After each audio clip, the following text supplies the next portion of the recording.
Hey guys, आज हम आप लोगों को क्लास 12th केमिस्ट्री यानी कक्षा 12 रसायन विज्ञान के एल्कोहल, फिनॉल और ईथर को कंप्लीट करने वाले हैं। एल्कोहल, फिनॉल, ईथर में ईथर के वे सभी महत्वपूर्ण रिएक्शंस जिसे आपको तैयार कर लेना चाहिए, जो आप सभी के बोर्ड एग्जाम को लेकर इंपॉर्टेंट है। उन सभी रिएक्शंस को आज हम देखेंगे। अगर इस क्लास का पीडीएफ चाहिए तो आप मेरे टेलीग्राम चैनल को ज्वाइन कर सकते हैं, जिसका लिंक नीचे डिस्क्रिप्शन में दिया गया है, जहां पर हम आपको क्लास के होने के 3 से 4 घंटे बाद आपको क्लास का पीडीएफ अपलोड कर देते हैं। साथ में आप टेलीग्राम चैनल पर अन्य क्लासेस का भी पीडीएफ इजीली प्राप्त कर सकते हैं। और हम आपके बेहतर तैयारी के लिए टेलीग्राम पर ही वीकली टेस्ट लिया करते हैं, ताकि आपका प्रैक्टिस हो जाए बोर्ड एग्जाम से पहले पहले। तो आप वीकली टेस्ट भी टेलीग्राम के चैनल के जरिए जुड़कर दे सकते हैं। अगर आप नए स्टूडेंट हैं तो आप सभी लोग चैनल को सब्सक्राइब कर लेना। सब्सक्राइब करके प्लेलिस्ट में चले जाना, वहां पर आपके बोर्ड एग्जाम से रिलेटेड बहुत सारी इंपॉर्टेंट वीडियोस, लेक्चर्स पड़ी हुई हैं, सभी को देख लेना। आपके बोर्ड एग्जाम में काफ़ी हेल्प करेंगे। तो गाइस, आज के इस लेक्चर में हम एल्कोहल, फिनॉल और ईथर को कंप्लीट करने वाले हैं। हम इससे पहले आपको हेलो एल्केन और हेलो एरीन के जो भी इंपॉर्टेंट रिएक्शन बनते थे उन सभी को करा चुके हैं सॉल्यूशन के साथ में, और उसके बाद एल्कोहल के, फिर फिनॉल के करा चुके हैं। और मैं अब बता दूं आपको, अगर आपको केमिस्ट्री में अच्छा नंबर लाना है तो आपको रिएक्शन से दुश्मनी नहीं करनी पड़ेगी। आपको रिएक्शंस याद करना पड़ेगा, लिख लिख कर प्रैक्टिस करके बहुत ही अच्छे से रिएक्शन पर अपना कमांड जो है बनाना पड़ेगा, क्योंकि रिएक्शन से आपके बोर्ड एग्जाम में कम से कम 15 से 20 नंबर तक के क्वेश्चन पूछे जाते हैं। सीधे सीधे अगर क्वेश्चन पूछे जाते हैं, कभी कभी इनडायरेक्टली रूप में भी क्वेश्चन पूछ लिए जाते हैं।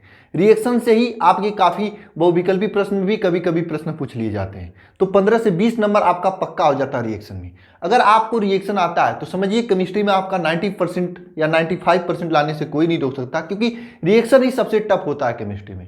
तो आज हम ईथर के इंपॉर्टेंट रिएक्शन लेकर आए हैं। देखिए, जो हम यहाँ पर आपको ईथर के इंपॉर्टेंट रिएक्शन कराएंगे, अगर आप इसे तैयार कर लेते हैं तो आपके बोर्ड एग्जाम में आने वाला कोई भी प्रश्न इससे बाहर नहीं जाएगा। हम एक एक क्वेश्चन को समझाएंगे और आपको बताएंगे। यहाँ पर देखिए, सबसे पहले हम लोग जानते हैं कि ईथर होता क्या है। देखिए, ईथर इस प्रकार से होता है, इस साइड आर होता है, वो होता है आर। इस प्रकार से अगर कोई कंपाउंड हो तो आप इसे कहोगे ईथर है। क्या है इसे? ईथर। इसे कहोगे आप ईथर है। ये जरूरी नहीं कि दोनों साइड, ये जो एल्किल ग्रुप है ये दोनों सेम हो। कभी कभी इस प्रकार से हो सकता है आर ओ आर डैश। ठीक है, आर डैश का मतलब इस साइड जो एल्किल ग्रुप जुड़ा है ये कोई दूसरा होगा। ये जो ईथर है, आपको इस तरह का ईथर जिनके दोनों साइड जो यह एल्किल ग्रुप जुड़ा हुआ है सेम होता है, ऐसे ईथर को कहते हैं सममित ईथर। क्या कहते हैं? सममित ईथर। ठीक है, और ऐसे ईथर जिसमें दोनों साइड यह एल्किल ग्रुप जो है डिफरेंस जुड़ा है। जैसे आप देख सकते हैं CH3OC2H5, ये है आपके सामने। यहाँ पर देखिए CH3 है, यहाँ पर CH3 है, C2H5 है। ठीक है, तो यह असममित ईथर कहा जाता है, क्योंकि ऑक्सीजन के दोनों साइड अलग अलग ग्रुप जुड़ा होता है। इसी जगह पर आप देखिए, इसमें मान लीजिए CH3OCH3, अगर इस प्रकार से हो, दोनों साइड ये सेम हो, इसे कहेंगे सममित ईथर। तो बोलिए आप लोग, सममित ईथर, असममित ईथर के बारे में समझ गए हैं। छोटी सी कंसेप्ट थी, मैंने सोचा बता दूं आपको। कभी कभी बहुविकल्पी के रूप में पूछ लिया जाता है, तो आप सममित ईथर, असममित ईथर में डिफरेंस कर लोगे ना। जरा मुझे ये बताओ, एक में कमेंट में लिखकर आप मुझे बताओ कि ये सममित ईथर है या फिर असममित ईथर है।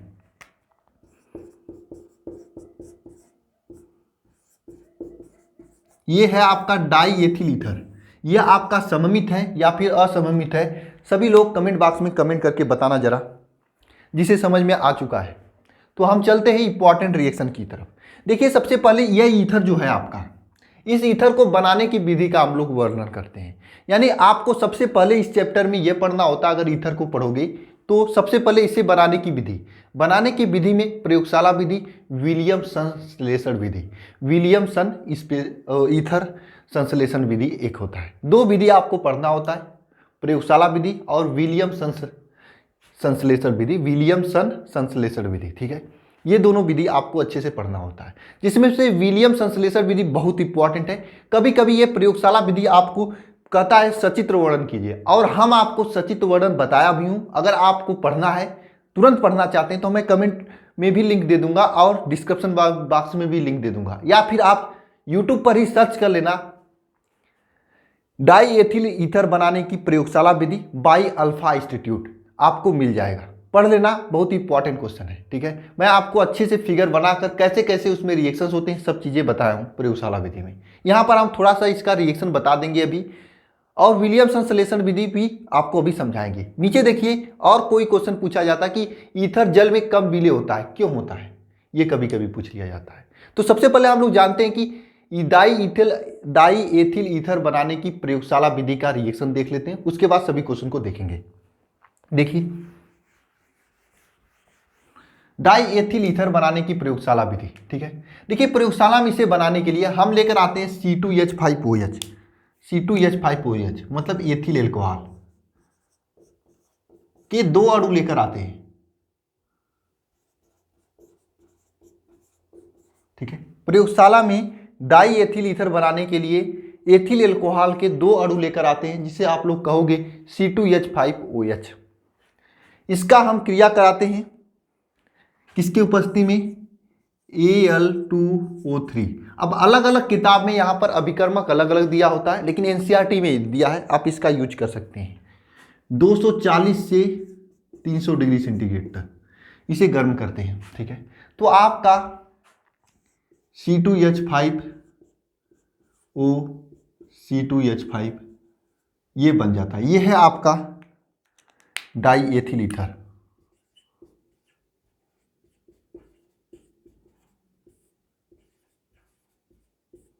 ठीक है, ये है आपका डाई एथिल ईथर। यहां पर कैसे क्रिया होती है आप इसे समझ सकते हैं इस प्रकार से, C2H5OH प्लस OH C2H5।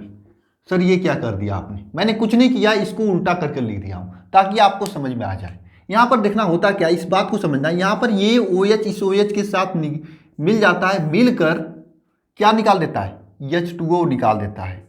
जब H2O बाहर निकाल देगा तो बचेगा क्या, इसमें ये बचेगा आपका C2H5O, ये बचेगा, और इसमें क्या बचेगा, ये C2H5।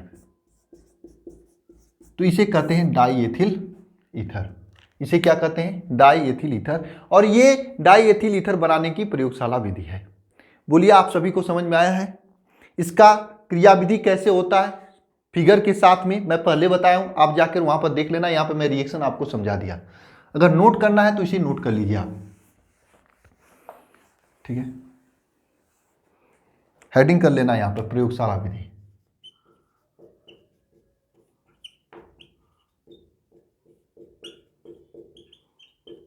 प्रयोगशाला विधि। ठीक है, नीचे देखना विलियमसन संश्लेषण। इसमें क्या होता है सर, इसमें क्या होता है, इसमें ईथर बनाने के लिए हम एथिल ब्रोमाइड को लेकर आते हैं C2H5Br, ये होता है एथिल ब्रोमाइड, एथिल ब्रोमाइड। इस एथिल ब्रोमाइड की क्रिया हम लोग कराते हैं सोडियम एथॉक्साइड के साथ, C2H5ONa, इसे कहते हैं सोडियम एथॉक्साइड, सोडियम एथॉक्साइड के साथ। ठीक है, एथिल ब्रोमाइड की क्रिया अगर हम सोडियम एथॉक्साइड के साथ कराते हैं, किसकी उपस्थिति में सर, कि अकेले अकेले क्रिया करते हैं। देखिए एथिल ब्रोमाइड की क्रिया सोडियम एथॉक्साइड के साथ कराते हैं तो आपका बन जाता है die ethyl ether C2H5O C2H5।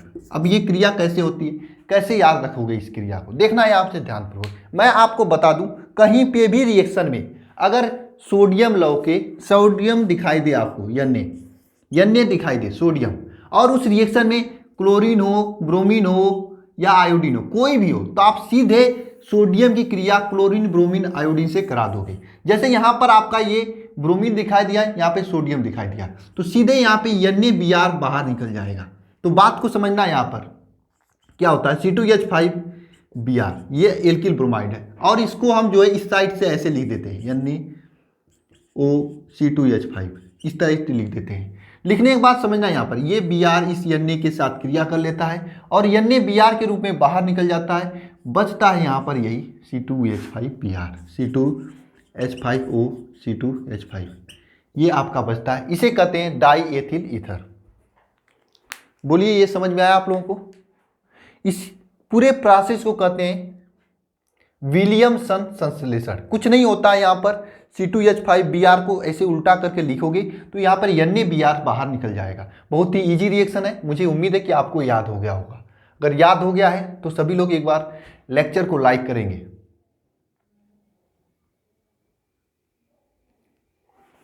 इसे रब कर देते हैं हम। देखिए यह आपका पहला क्वेश्चन हो गया। दूसरा क्वेश्चन क्या है? ईथर जल में कम विलेय होता है। क्यों होता है ईथर जल में कम विलेय, यह आपको बताना है। और उसके नीचे क्वेश्चन क्या है? एथिल एल्कोहल का क्वथनांक डाई एथिल ईथर से अधिक क्यों होता है। दोनों क्वेश्चन है लेकिन दोनों का कंसेप्ट एक ही है। दोनों क्वेश्चन अलग अलग है, दोनों का कंसेप्ट एक ही है, इसलिए मैं दोनों को एक साथ रखा हूं ताकि आपका अच्छा तैयारी हो। इसे आप नोट करना एक बार। तो मैं नेक्स्ट क्वेश्चन की ओर चलते हैं और आप सभी लोग अगले टेस्ट की तैयारी के लिए तैयार हो जाएं और टाइम टेबल के चक्कर में मत पड़ें। टाइम टेबल आएगा, पेपर होगा, समय पर होगा, इसके चक्कर में मत रहिए, ठीक है। फरवरी तक पूरे सिलेबस को कंप्लीट कर दीजिए। वैसे मैं आपके केमिस्ट्री के सिलेबस को, पूरा सिलेबस को, कुछ थोड़ा मोड़ा रह जाएगा तो रह जाएगा, लेकिन लगभग सिलेबस को 80-90% सिलेबस को हम 14 फरवरी तक कंप्लीट कर देंगे। क्वेश्चन नंबर 2 देखिए, ईथर जल में कम विलेय है। क्यों ईथर जल में कम विलेय है? मैं यहां पर आपको कारण समझा दूंगा लेकिन लिखवाऊंगा नहीं। देखिए ईथर में जो है, ईथर में हाइड्रोजन बंध नहीं पाया जाता है, ईथर में हाइड्रोजन बंध नहीं पाया जाता है, ठीक है। जब हाइड्रोजन बंध नहीं पाया जाता, इसके कारण इस कारण यह जल में कम विलेय है। ईथर जो में हाइड्रोजन बंध नहीं पाया जाता है, जिसके कारण यह जल में कम विलेय है। अगर यहां पर हाइड्रोजन बंध पाया जाएगा तो यह जल में विलेय होता है। जैसे आप देखिए, यह आपका ईथर का फार्मूला है ROR, ठीक है। यह आपका ईथर का फार्मूला है। तो यह जल में तभी विलेय होगा जब जल के जो अणु होते हैं, जल के अणु कौन होते हैं? H2O, ये जल के अणु हैं। इस जल के अणु को हम इस तरह से लिख सकते हैं H। अगर यहां पर हाइड्रोजन बंध बनता तो ये जल में अच्छा विलेय होते, लेकिन यहां पर हाइड्रोजन बंध नहीं बन रहा है, जिसके कारण ईथर जो है जल में कम विलेय होते हैं। यानी कि इसमें हाइड्रोजन बंध नहीं पाया जाता है, जिसके कारण ईथर जल में कम विलेय होते हैं। आप लोग लिखो यार कमेंट बॉक्स में कि ईथर में हाइड्रोजन बंध नहीं पाया जाता है, जिसके कारण यह जल में कम विलेय होते हैं। प्रैक्टिस होगा आपका। ये क्वेश्चन नंबर 2 का आंसर हो गया। क्वेश्चन नंबर 3 का बात करते हैं। इतना शॉर्ट में आपको कोई नहीं बताएगा। क्वेश्चन नंबर 3 क्या है? एथिल एल्कोहल का क्वथनांक डाई एथिल ईथर से अधिक क्यों होता है? एथिल एल्कोहल का क्वथनांक डाई एथिल ईथर से अधिक क्यों होता है? देखिए एथिल एल्कोहल में, एथिल एल्कोहल मतलब C2H5OH, ये आपका एथिल एल्कोहल का सूत्र है। इसमें हाइड्रोजन बंध पाया जाता है। क्या पाया जाता है? हाइड्रोजन बंध पाया जाता है। इसमें क्या है? हाइड्रोजन बंध पाया जाता है, जिसके कारण इसका क्वथनांक अधिक होता है,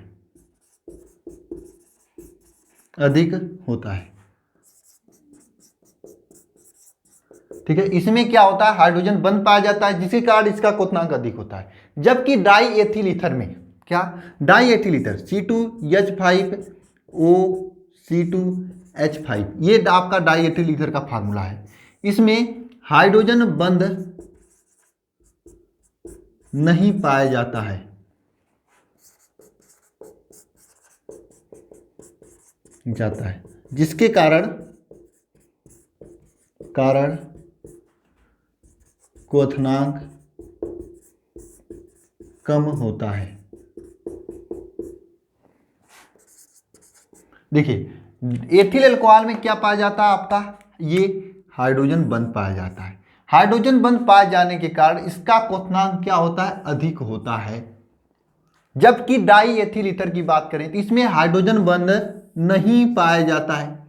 जब नहीं पाया जाएगा तो इसका क्वथनांक क्या होगा, कम होगा। ठीक है, इसका क्वथनांक क्या होगा, कम होगा डाई एथिल ईथर में। तो यह आपका तीसरा क्वेश्चन है। लिखो यार आप सभी, इसे लिखो, जल्दी नोट करो आप लोग। बहुत ही शार्ट तरीके से हम आपको पढ़ा रहा हूं, इससे शार्ट तरीके से कोई नहीं कंप्लीट करा सकता आपका। ठीक है, अगर आपको ईथर पढ़ना है तो इन सभी रिएक्शन को आपको पढ़ना ही पड़ेगा। और अच्छे तरीके से कितने स्टूडेंट ऐसे हैं, सही से कमेंट बॉक्स में कमेंट करके बताना, जो फर्स्ट डे से फॉलो कर रहे हैं और कॉपी भी बनाए हैं रिएक्शन के, बताना मुझे जरा। ठीक है, हो गया, तो इसे हम रब कर रहे हैं। इसके नीचे या कुछ रिएक्शन सब आपको हम होमवर्क देंगे, तैयार हो जाओ। एक दो रिएक्शन तो होमवर्क के लिए पढ़ना ही चाहिए, नहीं तो आप लोग पढ़ोगे नहीं। और सभी लोग मुझे अपने कॉपी की फोटो खींचे टेलीग्राम पर भेजे। तो अगर आप लोग इंस्टाग्राम वगैरह चलाते हो तो इंस्टाग्राम पे फॉलो कर लिया करो यार, उसका भी बना हुआ है अल्फा इंस्टीट्यूट का, वहाँ पर भी स्टूडेंट्स जाकर फॉलो कर लीजिए आप लोग। अगर चलाते हैं कुछ ना कुछ अपडेट वहाँ पर भी दी जाती है आप लोगों को। ठीक है, देखिए नीचे क्या है, ईथर का निम्नलिखित के साथ रासायनिक अपक्रिया लिखिए। पहला ईथर का क्या है, PCl5 के साथ रासायनिक अपक्रिया लिखना है। तो सबसे पहले हम लोग ईथर का PCl5 के साथ रासायनिक अपक्रिया लिखते हैं सबसे पहला। ठीक है, PCl5 के साथ,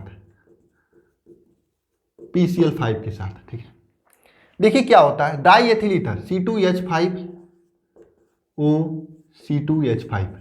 ये आपका डाई एथिल ईथर है, इसका PCl5 के साथ अपक्रिया कराते हैं।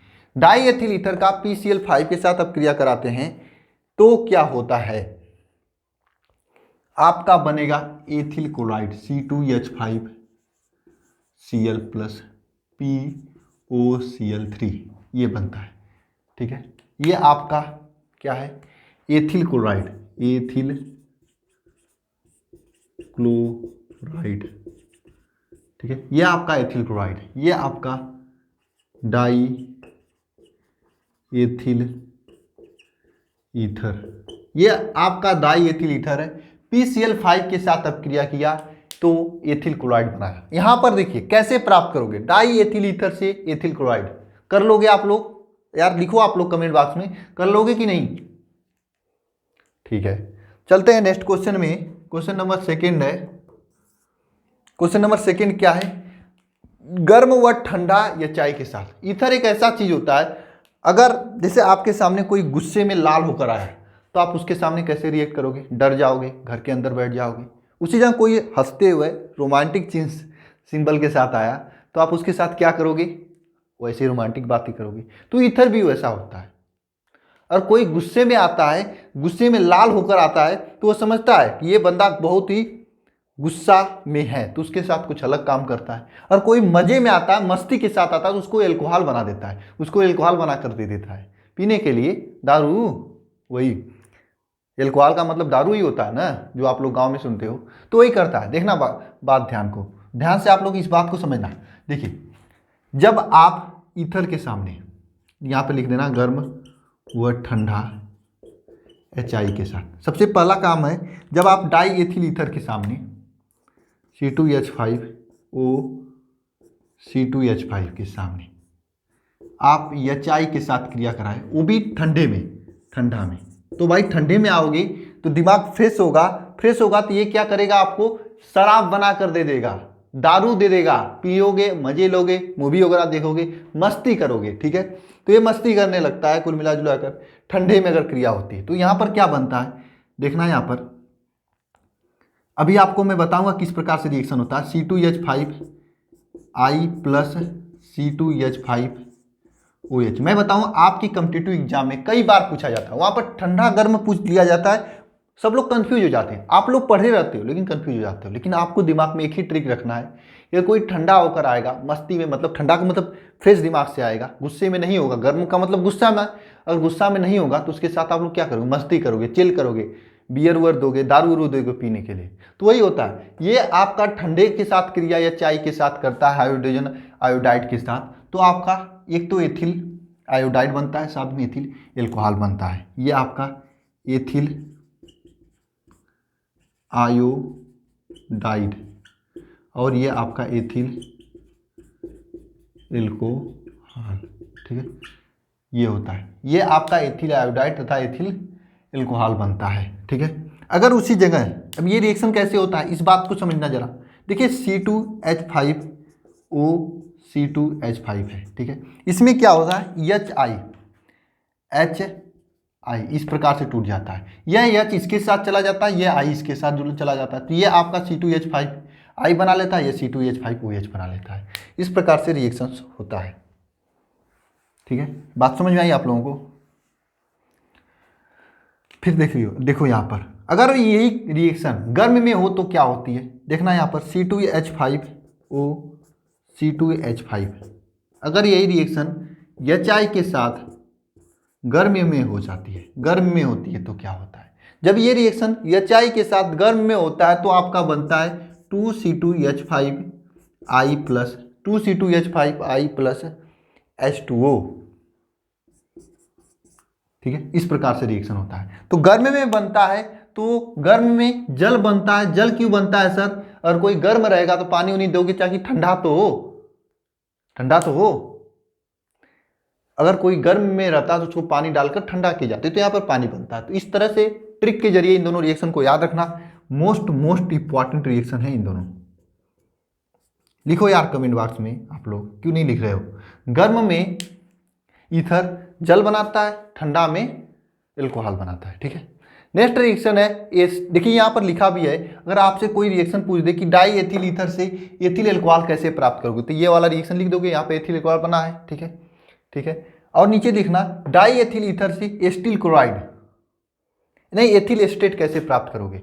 और यहाँ पर थर्ड रिएक्शन क्या है, एस्टिल क्लोराइड के साथ अपक्रिया। आइए देखते हैं एस्टिल क्लोराइड के साथ अपक्रिया करता है कैसे, या फिर ये आपका होमवर्क दे दें। छोड़िए, ये आपका होमवर्क है, ये प्रश्न आपका होमवर्क है। कौन कौन से होमवर्क है, ये वाला आपका होमवर्क है, ये वाला भी होमवर्क है और ये वाला भी होमवर्क है। ये तीनों के तीनों रिएक्शन आपके होमवर्क हैं। आप सभी लोग करके ईमानदारी पूर्वक टेलीग्राम पर भेजना। देखिए, अगर आप ईमानदारी के साथ में, एक श्रद्धा के साथ में मेहनत करोगे तो निश्चित रूप से आपको सफलता मिलेगी, परसेंटेज आएगा, समस्याएं नहीं आएंगी, ठीक है। एक ईमानदारी के साथ में, ईश्वर ईमानदारी चाहते हैं बस। अगर वही काम करोगे, 2 दिन पढ़ोगे 3 दिन नहीं पढ़ोगे, इधर करोगे उधर करोगे, आप कहीं से भी पढ़ो लेकिन ईमानदारी के साथ में कोई भी काम करो, श्रद्धा के साथ में, ईमानदारी के साथ में, निश्चित रूप से आपको सफलता मिलेगी। बाकी आपकी मर्जी, आपकी लाइफ। आप इतना सिंसियर हो चुके हो कि आप समझ सकते हो क्या सही है क्या गलत है। अब कुछ लोग क्या करते हैं, मुझे देख रहा हूँ मैं, बहुत गलत कर रहे हैं कुछ लोग, बताता हूँ लोगों को, ठीक है। तो आप सभी लोग एक मन लगाकर ताकत के साथ में पढ़ाई कीजिए, ठीक है। निश्चित रूप से आपको अच्छा नंबर आएगा, सफलता मिलेगी। धन्यवाद, मिलते हैं नेक्स्ट वीडियो में।